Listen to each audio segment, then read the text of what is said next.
નવરાત્રિના નોરતાને હવે ગણતરીના જ દિવસો બાકી રહ્યા છે ત્યારે વડોદરા શહેરમાં તમામ જગ્યાઓએ નવરાત્રિની જોરશોરથી તૈયારી શરૂ થઈ ગઈ છે। વડોદરા શહેરના સૌથી મોટા ગરબામાં ગણાતા નવલખી ગ્રાઉન્ડ ખાતે VNFના ગરબામાં આજરોજ વડોદરા શહેર પોલીસ કમિશનર નરસિમ્હા કુમાર આવી પહોંચ્યા અને તેમના દ્વારા સુરક્ષા વ્યવસ્થાને લઈને માર્ગદર્શન આપવામાં આવ્યું। તેમણે ત્યાં થઈ રહેલી તૈયારીઓનું નિરીક્ષણ કર્યું અને સુરક્ષા સહિતની વ્યવસ્થાઓ અંગે માર્ગદર્શન આપ્યું। શહેરના સૌથી મોટા ગરબા સ્થળોમાં નવલખી મેદાન ખાતે દર વર્ષે હજારો ખેલૈયાઓ ભેગા થતા હોય છે। આવી સ્થિતિમાં પોલીસ તંત્ર દ્વારા સુરક્ષા વ્યવસ્થા સુનિશ્ચિત કરવા ખાસ આયોજન કરવામાં આવ્યું છે। નવરાત્રી દરમિયાન ખેલૈયાઓ નિર્ભય બની ઉત્સવ માણી શકે તે માટે પોલીસની ટીમ સતત સક્રિય રહેશે એવી ખાતરી પોલીસ કમિશનરે આપી હતી। તમામ પ્રકારની SOP તૈયાર કરવામાં આવી છે। શી ટીમ સહિતની પોલીસ તૈનાત રહેશે। આગામી નવરાત્રી આવી રહી છે, શું છે? 22 સપ્ટેમ્બરથી 2 ઓક્ટોબર સુધી સમગ્ર વડોદરા શહેરમાં નવરાત્રિનું ઉજવણી થનાર છે। આના ભાગરૂપે શહેરના કેટલાક સ્થળોએ ગરબા ગ્રાઉન્ડની પૂર્વ તૈયારીઓ આયોજકો દ્વારા કરવામાં આવી રહ્યું છે। એ ઉપરાંત પણ કેટલાક મીડિયમ સાઇઝના ગરબાઓ, શેરી ગરબાઓ, દુર્ગા પૂજાના પંડાલો અને રાવણ દહન જેવી કાર્યક્રમો પણ આ 10 દિવસના સમયગાળામાં યોજાતી હોય છે। તે માટે શહેર પોલીસ તરફથી ડિટેલ્ડ સિક્યુરિટી પ્લાન આપણા વર્કઆઉટ કરી ગયા છે।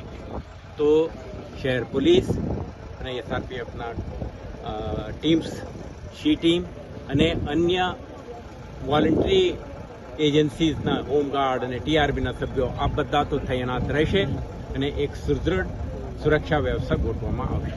પરંતુ આના સાથે સાથે વડોદરા શહેર પોલીસ જે લગભગ 47 જેવા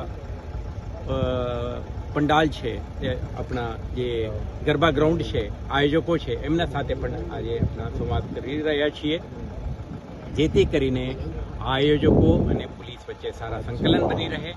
સુરક્ષા સંબંધી તમામ વ્યવસ્થાઓ એક પ્લાન્ડ તરીકેથી ગોઠવવામાં આવે તે માટે આપણે ચર્ચા કરી છે। આમાં દરેક ગ્રાઉન્ડમાં પ્રવેશ નિર્ગમન દ્વાર ટ્રાફિક માટે કેટલા સુરક્ષિત છે, અનુકૂળ છે, આના નિરીક્ષણ કરવામાં આવી રહ્યું છે। પાર્કિંગ માટે 2 વ્હીલર 4 વ્હીલર માટે વ્યવસ્થા ગોઠવવામાં આવી રહ્યું છે। સમગ્ર વિસ્તારમાં ઇલ્યુમિનેશન અંદર અને બહારના વિસ્તારોમાં પણ કોઈ શેડી એરિયા, ડાર્ક એરિયા ના રહે તે માટે પણ આપણા આયોજન કરવા માટે આગ્રહ કરીએ છીએ। અને સાથે સાથે અંદરની વિસ્તારમાં એમના જે કેટલાક લગભગ 27 એવા ગરબા ગ્રાઉન્ડ છે જેમાં ટિકિટ વેચીને એક કમર્શિયલ સ્કેલમાં પણ આયોજન કરવામાં આવતી હોય છે, એવા સ્થળોએ આપણા આગ્રહ કરીએ છીએ કે એમના વોલન્ટિયર ઉપરાંત વોલન્ટિયર સાથે સાથે પ્રાઇવેટ સિક્યુરિટી ગાર્ડ્સ પણ તૈનાત થાય, જેથી કરીને એક્સેસ કંટ્રોલ બની રહે।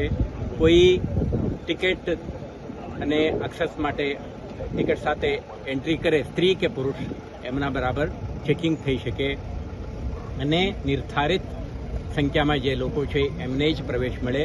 અને અંદર આવ્યા પછી જે ખેલવૈયાઓ છે એ પાર્ટિસિપેટ કરવાના છે ગરબામાં, સાથે સાથે જોવા માટે આવતા પ્રેક્ષકગણ માટે પણ સુચારુ વ્યવસ્થા ગોઠવવામાં આવે તે માટે પણ એમના સાથે વિસ્તૃત ચર્ચાઓ કરી છે।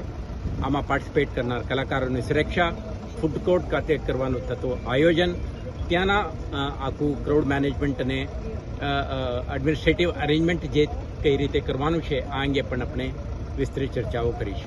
તે ઉપરાંત સુરક્ષા માટે એમના તરફથી CCTV કેમેરા લગાવવામાં આવશે, ફાયર સેફટી અંગેના તાકેદારી રાખવામાં આવશે અને આવા જે સ્ટેજ બને છે અને સ્ટ્રક્ચર ઊભા કરવામાં આવે છે, આપણે એમને સ્પષ્ટ સૂચના આપી છે કે આનું પણ સ્ટ્રક્ચરલ એન્જિનિયર પાસેથી સર્ટિફિકેટ મેળવવામાં આવે, જેથી કરીને એના સ્ટ્રક્ચરલ સ્ટેબિલિટી બની રહે। પોલીસ વિભાગ દ્વારા ટ્રાફિક અંગેનું વિસ્તૃત જાહેરનામું બહાર પાડીને ટ્રાફિક પોલીસ, TRB જરૂરી સંખ્યામાં તૈનાત કરીને આ ગરબા ગ્રાઉન્ડ, આજુબાજુના વિસ્તાર અને પ્રવેશ નિર્ગમન દ્વાર ઉપર પણ સુચારુ રીતે ટ્રાફિક મેનેજમેન્ટ થાય તે માટે પૂરતા સંખ્યામાં પોલીસ તૈનાત થશે।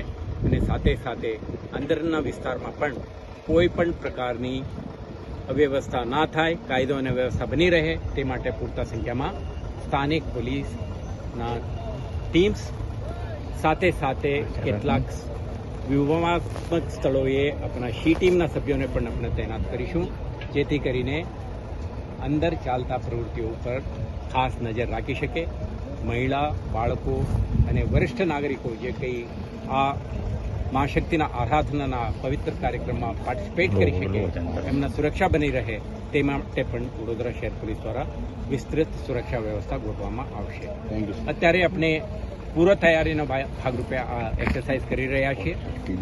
આવતા દિવસોમાં જે રીતે પોલીસ અને આયોજકો તરફથી તૈયારીઓ થતી જાય છે, પ્રગતિ થાય છે, તે વખતે તમને વખતો વખત અપડેટ આપીશું. Thank you.